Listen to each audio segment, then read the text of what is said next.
Greetings, members one and all of the Salivation Nation. Why the gold to silver ratio should matter to silver stackers. Let's explore.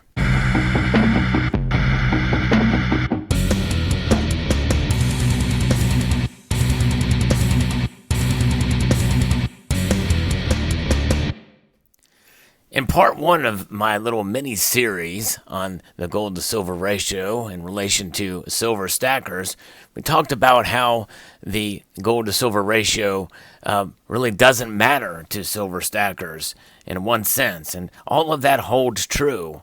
But I want to explore in this video as to why the pure silver stackers, or those who hold a incredibly vast amount of silver compared to their gold holdings, in other words, much more than the noted gold to silver ratio, why they should consider the gold to silver ratio in terms of their wealth preservation.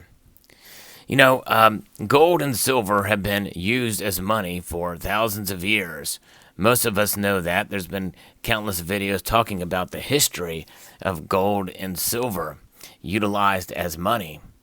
But it is fascinating to see how both metals have literally sort of changed, or the views on those metals have changed, and their uses, not only in terms of how much is mined each year, how much is treasured, how much of the metals usages are utilized in jewelry and in technology, biomedical field. All sorts of different aspects have changed the dynamic for gold and silver and how they're viewed. Silver has a dual nature. The duality of silver is quite intriguing, and it's something that really has been going on for quite a while, really, in many manner, speaking or form, even before YouTube was created. Silver really did have a dual role. A lot of it was being utilized in industry and in technology for many years, since the electric age started. But make no mistake, silver's use as money and its properties as money remain intact. It has not gone away.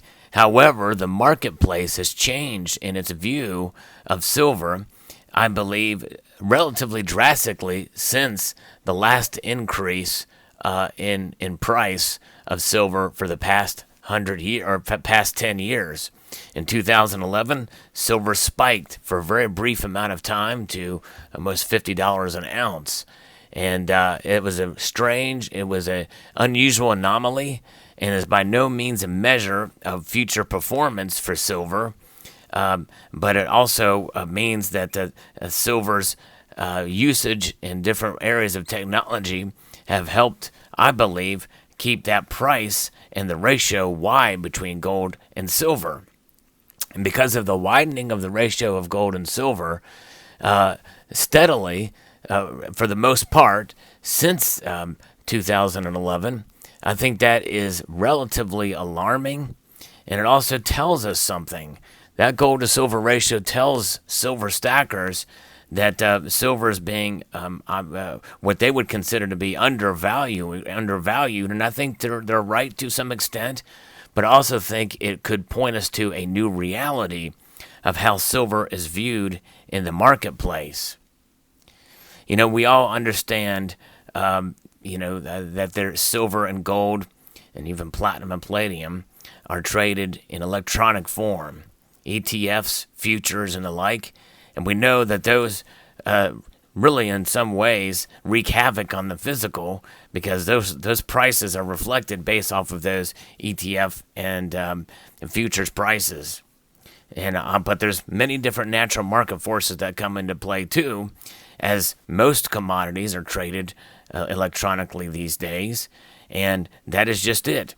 Gold and silver are commodities. Now notice I said gold as well.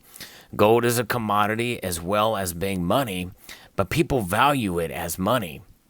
And I think that in that regard is that subjectivity that has been constant throughout these ages in terms of gold and its usage as a store of wealth. central banks around the world hold gold and are increasingly doing so over the course of the past 5 and even really 10 years. You know, the central bank of central banks, the Bank of International Settlements, has noted gold as a Tier 1 asset, which means that it recognizes it as the top level currency and money.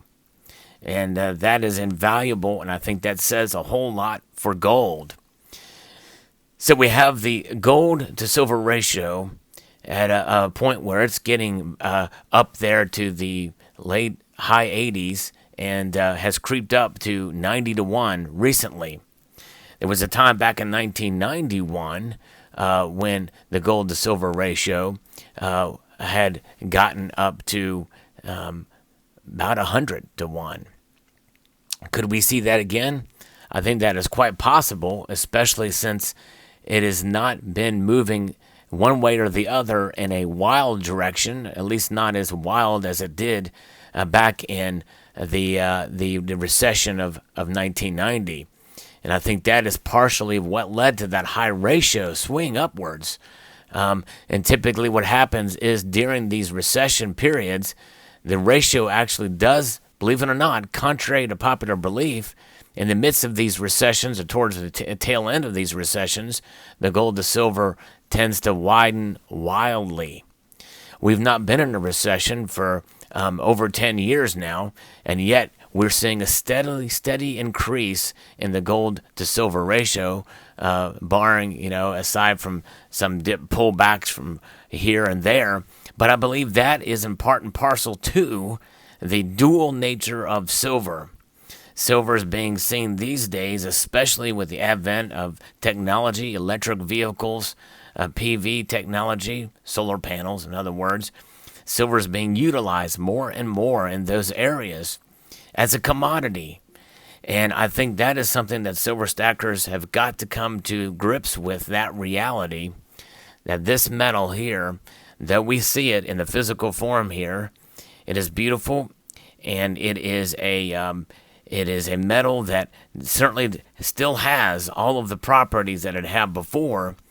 It's just now more versatile, and it's the way it's being viewed out there. And so with that being the case, it has become more volatile.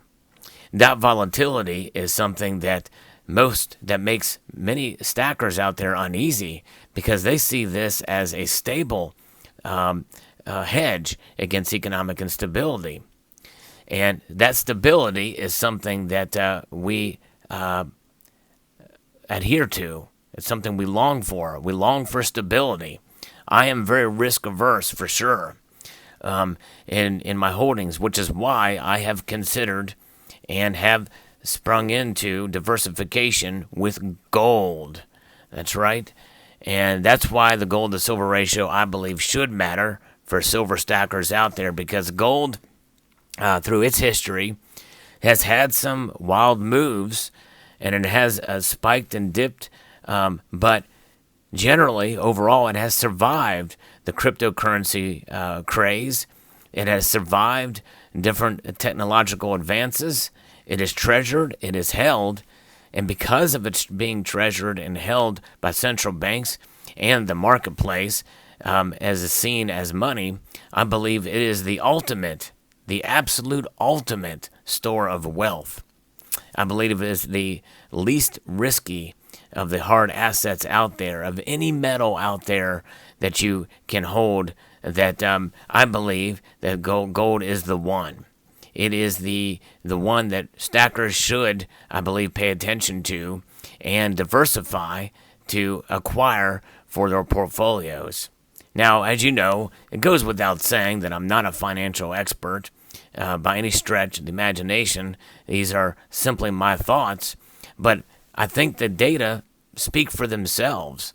And when you look at this metal and you see the history and the value that's contained therein, and the movements and how it is performed, there's no question that through almost all the time, gold will preserve your wealth.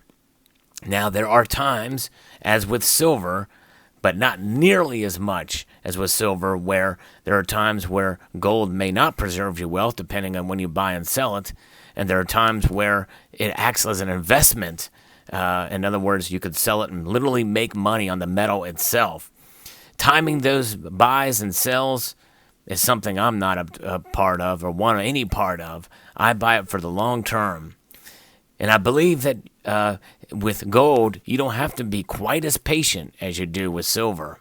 Holding gold as the ultimate savings, the ultimate insurance policy, I believe is something that will further solidify your portfolio and your position. This metal is quite an amazing metal. It is the one of the least reactive metals out there, and it has been treasured. It has been seen as a store of value and as money for thousands of years. Gold. It really is an amazing metal. And silver stackers don't have to give up their passion and love for silver to buy gold.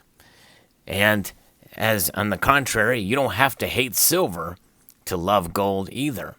I believe that they can both work together, and I believe that you can use them to work off of one another with that gold to silver ratio. No, I'm not necessarily a fan of trading gold for silver. I think that's sort of a risky venture if you try to time it right, and plus considering the premiums that you would lose in trying to do so.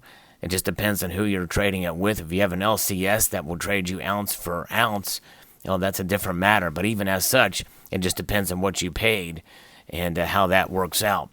But by and large, I believe that silver stackers out there should expand. If you're a hardcore silver stacker and by the vast majority of your wealth preservation tools are in silver, I believe it's probably a good time to look into gold because of that, for the most part, ever increasing ratio between gold to silver. And that's why I believe that the gold to silver should matter to silver stackers out there.